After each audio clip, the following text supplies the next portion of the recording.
to protect their daughter. The parents locked her inside a machine barely 10 square meters wide. Even when delivering supplies each day, they would always stay far away. No physical contact was allowed at all. Because the daughter was born with respiratory failure, she could only breathe air filtered by the purification chamber. They thought she'd be stuck in this coffin for life. But then something unexpected happened. That day the chamber suddenly lit up. Even scarier, they saw through the glass a yellow gas suddenly pouring into the streets, and all that gas was being released from the city's sewer system. Anyone who inhaled it collapsed instantly. The father, who was outside, was completely stunned. But before he could even take a step, a much larger gas cloud came rushing toward him. In just a blink, it was already right in front of him. The streets descended into total chaos. The man ran for his life toward home. When he got there, he quickly pulled his wife away from the window. The next second, the gas cloud blurred the glass, and it seeped into the house through every crack. Thankfully, the daughter was protected by the chamber. The man switched it to power-saving mode, then grabbed his wife and rushed to escape. Seeing the gas surging up the building, they had no choice but to run to the higher floors. Eventually, they made it to the rooftop. An elderly couple lived there. They kindly let them in without hesitation. The mother quickly grabbed the radio to ask how her daughter was. Once she knew everything was fine, she finally let out a sigh of relief. They stepped out onto the balcony,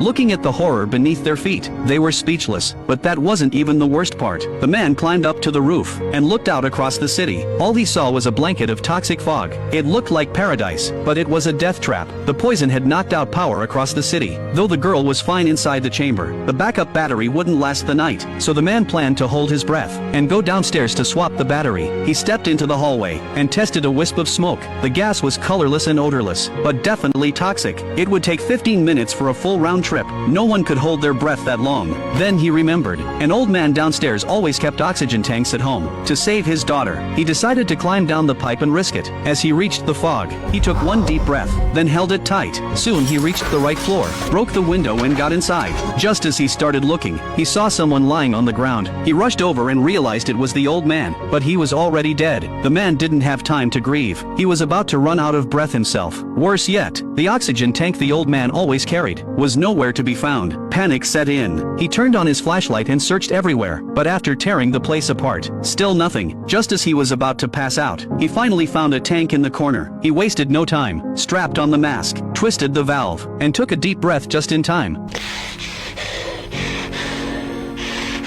Once he caught his breath, he packed an extra tank, but just as he was leaving, he heard a sound from the bedroom. Driven by curiosity, he grabbed a hammer and opened the door, only to find a small dog. Strangely, the dog was perfectly fine, and even wagging its tail. Could animals be immune to the gas? But then he saw something that crushed that theory. The mother dog was already dead. Though confused, he didn't have time to think. He rushed back home and swapped in the backup battery for his daughter. He also brought some supplies to find more batteries. He went downstairs again. The silent streets were now filled with corpses. Seeing them foaming at the mouth, he instinctively tightened his mask, then crawled under a car and collected several extra batteries. Just as he was about to leave, he heard a whistle. Curious, he followed the sound and saw a large group passing by. He stepped forward and asked. Turns out they were a military rescue unit. The entire city had fallen. The top officials ordered a sweep before sealing off the zone. The captain noticed his worn-out tank and gave him a fresh bottle of pure oxygen, then told him to follow the team. But the man refused to go. His family was still back home. The captain had no choice but to leave. Just then the man called out and asked for another oxygen kit. He explained his daughter's condition. The gear was extremely expensive, but in the end,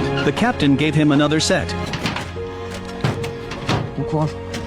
When the man got back, he was horrified to see the gas was still rising. They couldn't stay here much longer. They had to take their daughter and leave. But the only way she could survive outside was with a spacesuit, and it was stored at a lab in the city center. Desperate to save her, the couple decided to go find the suit. When the daughter heard they were going, she begged them to check on her friend. He had the same illness, and his parents were rarely home. The couple refused instantly. In times like this, they had no obligation to help someone else's kid. C'était l'inverse. T'aimerais pas que ses parents le fassent pour moi? Left speechless, they finally agreed to check in on the boy, but when they got to his house, there was no one inside. Running low on oxygen, they didn't have time to think. Soon they arrived at the lab and found the suit. Just as they were leaving with the case, the lab suddenly exploded. Luckily they regained consciousness, but the man found himself gasping for air. His oxygen line had snapped. Now there was only one tank. They had to share it, taking turns to breathe. While dragging the heavy suit, they climbed step by step, until finally they reached the rooftop.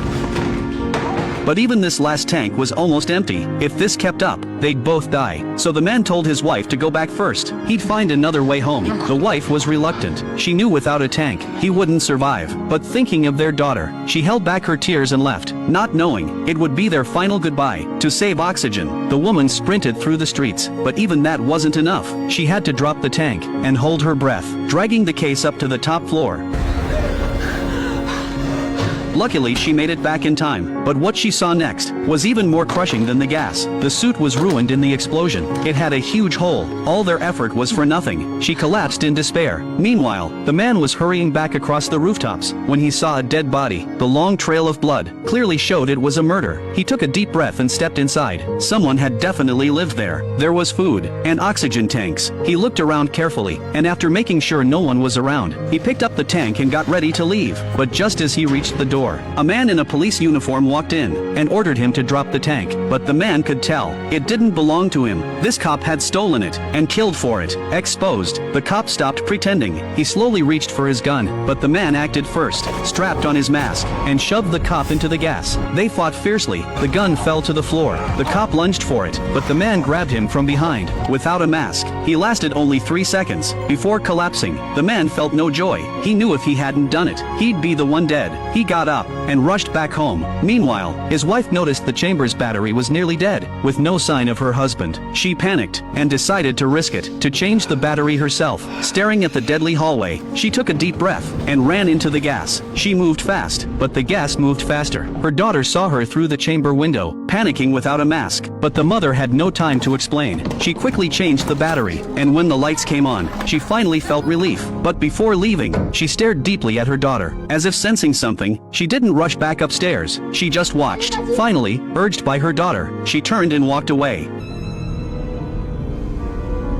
It was a long time before the man finally returned, but when he saw what lay before him, he froze, slowly approached in disbelief, and behind his mask, his face was soaked with tears. His wife was lying there, already gone. He broke down.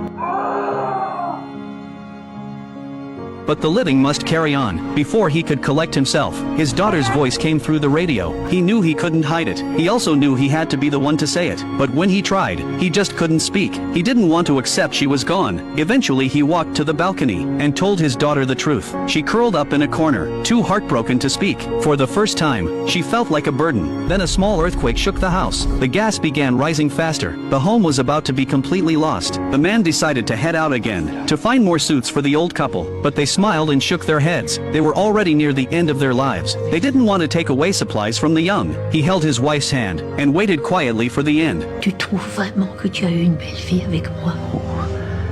S'il y a bien une chose au monde qui est vraie, ma douce, c'est que j'ai été le plus heureux des hommes en vivant avec toi. Meanwhile, the man found a top-grade suit inside a truck for his daughter. Fearing he might be too late, he grabbed an electric scooter and sped back, but the fog was thick and he was going too fast. Suddenly a boy ran out. The man swerved and was thrown off. His head slammed into a metal drum and he blacked out. No telling how long had passed. He limped forward with a radio, calling for his daughter, but got no answer. Thinking she had died, he collapsed and waited to die. But then, two shadows appeared in the fog. He stood up in disbelief, and what happened next felt like a dream. His daughter came running toward him, alive and well. Her friend's chamber had run out of power long ago, but they discovered they were immune to the gas. The man was overjoyed, but then, he took off his mask. Papa, qu'est-ce que tu fais? And for the first time, he kissed his daughter's cheek.